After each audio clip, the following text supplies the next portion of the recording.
Welcome to enVisioning Success, the weekly podcast that's your prescription for business clarity. In today's episode, we dive into the importance of marketing metrics and how they can steer your marketing strategies. Laura DiBenedetto and Julia Becker-Collins share 5 actionable tips for leveraging key marketing metrics effectively. Discover how to focus on KPIs, use analytics tools, implement A/B testing, respond to data instead of hunches, and educate your team about the value of metrics.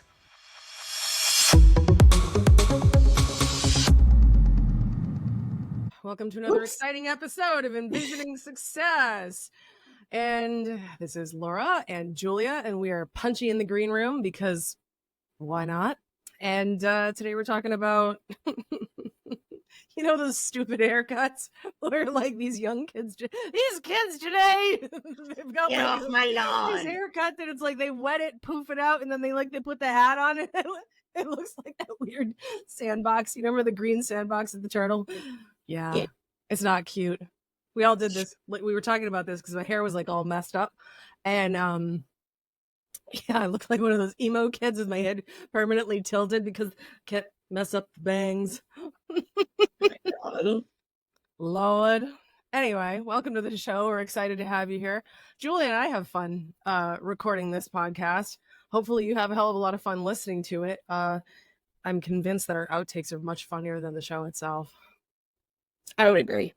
Yeah. Well, anywho, thanks for listening. And we're going to try really hard to sort of behave today.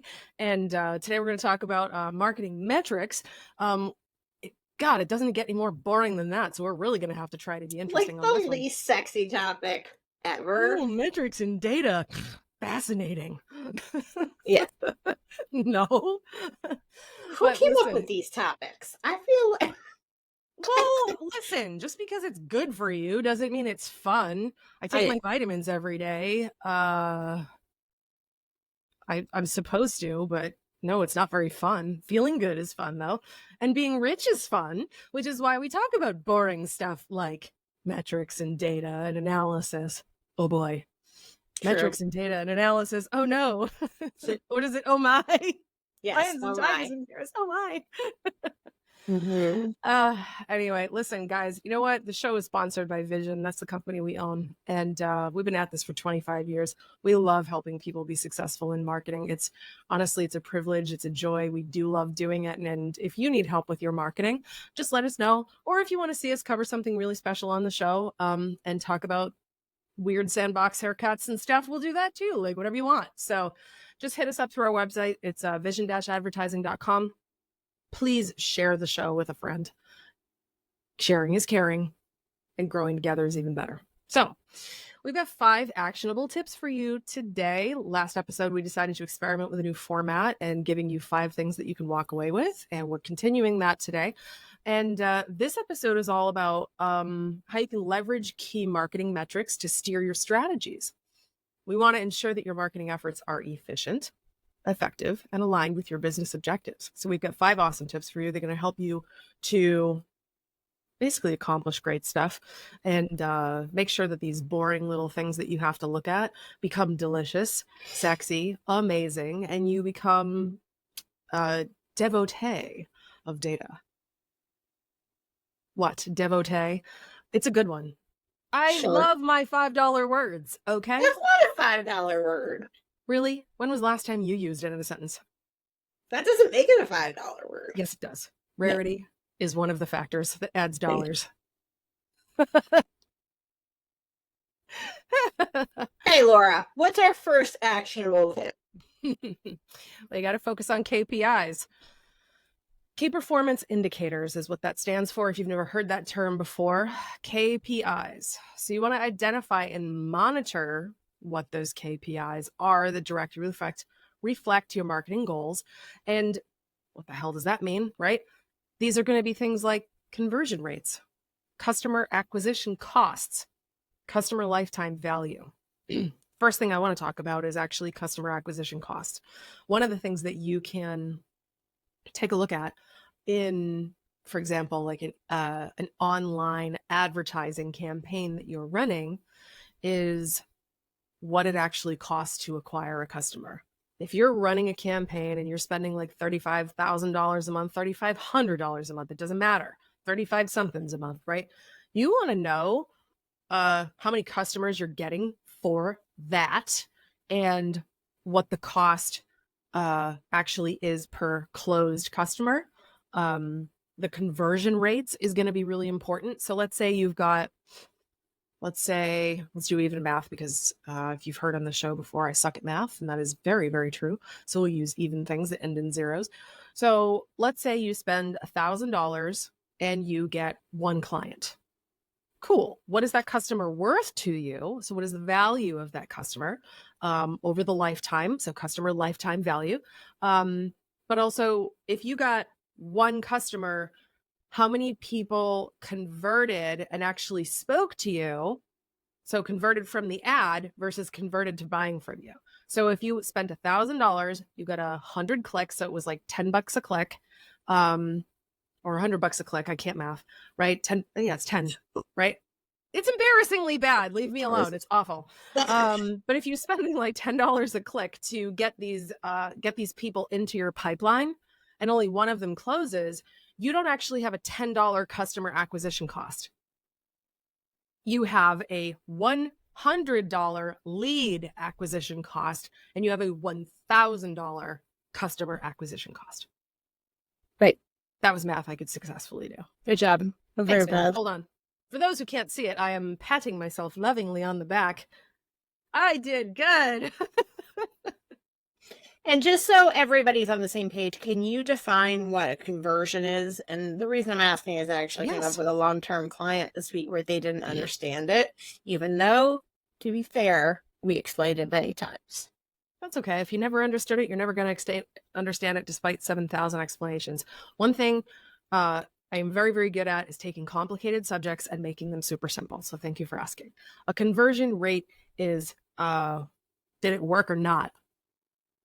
Right? It's, and the speed or ratio that applies to that. So when you're thinking about conversion, did it work or not? Like, did it convert? Did it work? It's just a different word for it. So did we succeed in getting someone to click on the ad and become a lead? Yep. Great. So you converted. Did it work? Yes. What's the rate of that? So that would be the ratio. So we had 9 people out of 10 click on the ad and not want to set up a meeting with us. So that's not a conversion. That didn't work. So that's a no. That's not a conversion rate. So you've got a 9 out of 10 failure rate, but you've got a 1 out of 10 success rate. So the ratio would be 1/10, also known as 10%. So you've got a 10% conversion rate for getting an appointment. And of that, you've also drill it down for every 10 people who said they would meet with you. You've got a 1 of those 10, which is 10%, actually became a client. So in total, right, you would have a conversion. You have 2 different conversion rates in this case.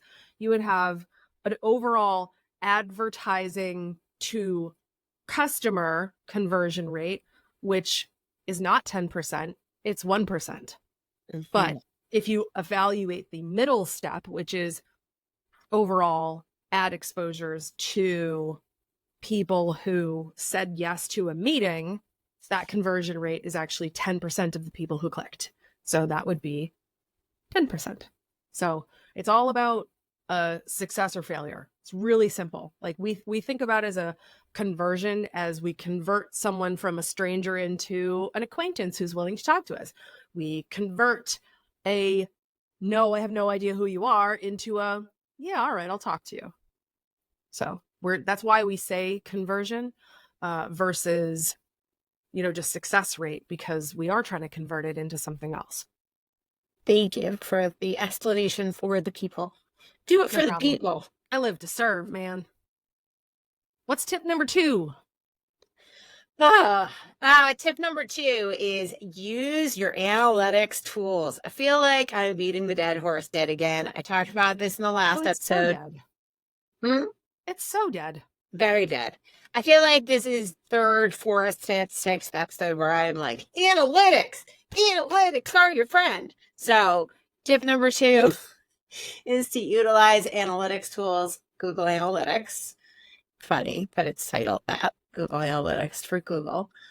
Social media insights and email marketing reports to gather data on your marketing performance. Last episode, I talked about how every single marketing platform has a way for you to review data, and how I highly recommend that you invest in a way to put all of that information into a single report so that you're optimizing your time. But if you're not investing in a single platform to optimize all of the information, at least look at all the information on a regular basis, whether that's monthly, quarterly, semi-annually, etc. And then also look at it time over time. So 1 month versus the previous month, this 6-month period versus the previous 6-month period. Another key piece of looking at information, if you're a company that was deeply affected by the pandemic, what does it look like now compared to 2020? What does it look like now compared to 2018? This is a conversation I just had with a nonprofit that I'm on the board of. I am not interested in the membership data for now compared to 2020, because that's not apples versus apples. That's apples versus oranges. I want to look at the membership data of now versus 2018. So that's better information for me. So comparing the data is also really key. Yeah, I would agree with that wholeheartedly. I feel like people forget that part. Yes. And last time we talked about 3 to 5 years, but I will say that when you're looking backwards, especially through a very strange period like we've had in the past few years, sometimes you need to go further back to get a really good comparison. Yeah. Also, depends on what you can't do a comparison. Correct. And this is really important. So like in some businesses, there is no such thing as the before times, because you're just not doing business that way anymore. So comparing a previous iteration of your business to where it is now, like post-COVID, it wouldn't apply. It's like you're measuring inaccurate data points, and it just doesn't serve you. Right. It's like what we talked about last episode, that SEO is so different than it used to be. If we were measuring websites now versus 10 years ago, that's not the same things. Those are very different things. Yep. Yeah, exactly. Well, on that note, here's tip 3. You got to implement A/B testing. So there's a really good chance that you've never heard this term before, and I'm going to break it down for you. Break it down. Listen, it's the end. It's the end. We are getting there. So A/B testing is when you create 2 versions of the same thing, and you put them out there and you test to see which one performs better. That's it. We marketers, bless our sweet little hearts, we love to complicate the hell out of everything and come up with things like conversion rates and other awful terms. And it's like, what's a KPI? You know, that's a business term, but still, it's just like, we're always creating like terms. And for industry outsiders, it can be like, what? It literally is just create 2 versions of the same damn thing. So if you're going to create an ad on, social media, right? You'll create the same photo, the same copy, but 2 different headlines, and you'll push them both out and you'll see which one performs better. Or you'll do a version of the ad where all the copy, the headlines are the same, whatever, and the photo is different. So you'll be able to see which one converts, and there's so much valuable testing and data available from this. You can actually see, oh wow, picture 1 really performed and picture 2 was a lead balloon. Wow. Okay, great. Better than guessing. We've talked about how guessing is spaghetti marketing, and we at Vision stand in opposition of spaghetti marketing, and we are prepared to fight. I am anti-spaghetti marketing. Fight the power, Julia. Fight the power. Trying. I'm waging a war against spaghetti marketing. One And spaghetti picture you marketer. on Capitol Hill throwing al dente noodles at politicians. Be like, no. You had great marketing. There's gluten in it, damn you. I know. This is the, unfortunately, the gluten-free by not choice group. Yeah, same. So listen, the thing about A/B testing is it really is deeply informative. You can get a lot out of it, right? You can vary email subject lines. So you can send out to like half your audience and see what one version of the email does. Everything else is the same, but the subject line is different. See which open rates are going to be better. Calls to action, landing pages, like I said, social ads, but shoot, I even did this recently. I posted the exact same piece of social media content within minutes of each other. And the only thing that was different was the photo and how close it was cropped. Mhm. That's it.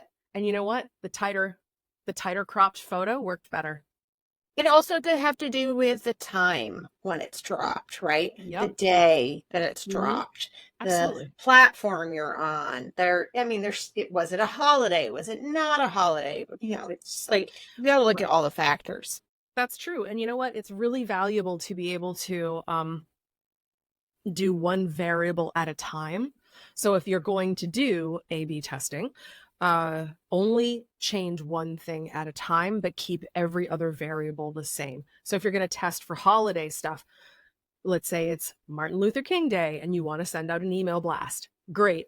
Send that email blast to half your audience on Martin Luther King Day. And then the very next day, send it to the other half and then see which one had better open rates, better blah, blah, right? So it's important to control everything except one variable, because if you change too many things all at once, that's not A/B testing, that's chaos.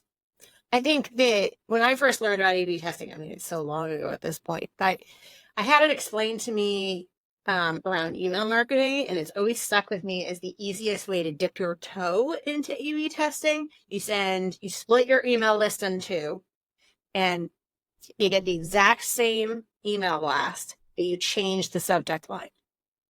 And you see they go out at the same time, on the same day, one half to one group, one half to the other, and you change the subject line and you check the open rate. And that is the easiest way to dip your toe into this, because the subject line for an email is so much more important than most people realize. What if it's sending things to spam? What if they are a government entity and they can't get email subject lines that have emojis in it? What if, they don't understand the joke in the email subject line? What if it's not funny enough? What if you're trying to sell to a millennial, Gen Z, younger Gen X group, and you're really trying to be funny and punny, and it just didn't hit correctly? Right. Well, that's a good way to test it. Yep. That I stand behind that as being the best way to just start figuring out A/B testing and how to make it work for you. Yeah, it's also the path of least work, It because is. with like social media, like advertising, for example, you have to actually create variables, and that takes a lot of time. But an email subject line is easy, so it's not as difficult. I love that you brought that up. Thank you. You're welcome. Julian, I think that is like 10 years ago I learned that, and it's still so applies. helpful. Yeah. So what's tip 4? Tip 4. Respond to data, not hunches. This could be the name of our podcast. Objective facts. Sorry, your friend. Make decisions based on what the data tells you about your marketing performance, not your big feelings. If something isn't working as expected, be prepared to pivot and try new approaches. So two big things. Logical, objective facts, not your big subjective feelings, should decide how you change or don't change what you're doing and what you analyze as working versus not working. And 2, don't be afraid to change what you're doing based on your objective facts. Yep. I mean, facts don't lie. That's the great thing about it. I mean, I think our feelings really mess us up, and just like, oh, well, I want it to be this way. Who cares? You want to be successful. I feel like higher allegiance to the success than your big feelings, and you will. This is the big problem / myth / overarching issue with marketing. People think that it's so ethereal and that it's all feelings And so nothing can really be understood. And so then they do spaghetti marketing, and then they feel like marketing doesn't work, and they feel like they've wasted their money. When in fact, if you start from a place of objective truth and facts and logic, and then you look at the data and you respond to the data appropriately, and you are a team, no spaghetti marketing, then you will have, I know, I'm going to have shirts made, then you will have better results. You will drive your sales better. You will define success. You will understand what's working and what's not working and how to make more money. I will die on this hill. I know, it's a good hill to die on. I'll die next to you. Then you won't be lonely. We'll die in our spaghetti marketing shirts. Spaghetti marketing. No. Down with noodles. Team no noodles. Okay, Laura, what is nudes?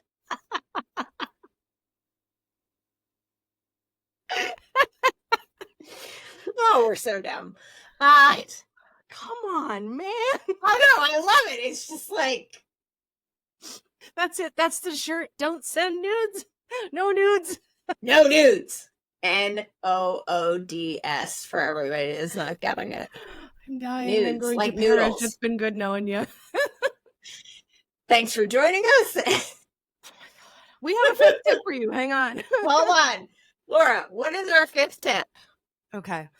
The fifth tip is to educate your team. This is so important. They have to understand the importance of the metrics. Feel free to have them listen to me, Captain Giggles, and my compatriot here, talking about all this stuff, if this helps you. But data is your friend. I told you we would try really hard not to make this boring. But the thing is, if they think it's boring, they won't do it. They have to understand metrics and how they tie to the success of your business, to the success of your customers. They have to understand this. And they have to not just understand it, but like worship at that church with you. Like, we love data. Data is good. We love it. Like, yes, you want this. And the more that you can encourage a culture of like data-driven decision-making, my God, the more you guys are going to be continuously learning, the more you're going to be having incredible success, the more people are just going to find their jobs easy, because you can just be like, okay, this is what our customer wants. This is what our business wants. Here's our strategy. Like we talked about 3 episodes ago, go back and listen to that one. And then this is what we did. And now here's all the data. And now here's how we need to pivot. We need to figure out what to do in response. And it's like, guessing is exhausting. And listen, your team is going to thank you for this. If you think for a minute that your team is not going to be excited to get on board with this, trust me, once they realize and have the light bulb moment where they finally realize, oh my God, my job is about to get so much easier, they're going to be loving data as much as we do. Like, I don't want to work hard, right? I'm happy to work a lot, but hard work is for the birds, right? Like, it just implies that there's struggle, and there shouldn't be struggle when it comes to your marketing. Work efficiently, work well. If you want to work a lot, do it. But hard work sucks, okay? Hard work implies difficulty, and I don't like difficult things. Marketing can be very, very easy if you pay attention to the data. And if your team pays attention to the data and you become really super pumped about metrics and be like, oh, wow, that totally sucked. Why? What does the story tell us? What's our conversion rate? How is this performing? What did the A/B testing reveal? You get richer faster. You stop struggling. Then you find that, God forbid, your marketing becomes fun, becomes easy, and it works for you, which is what it is supposed to do.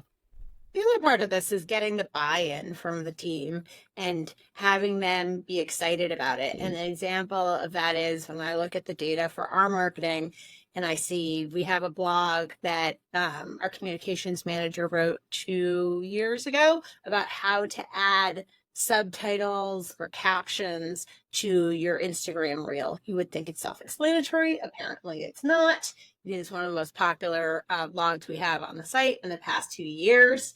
And so when I look at the data and I see that that is a really well-performing piece of content, I say to the whole staff, look at what she did. This is so great. It's driving all this traffic. She feels pride in it. They think it's amazing. They know I'm taking the marketing seriously. They know I'm looking at the data.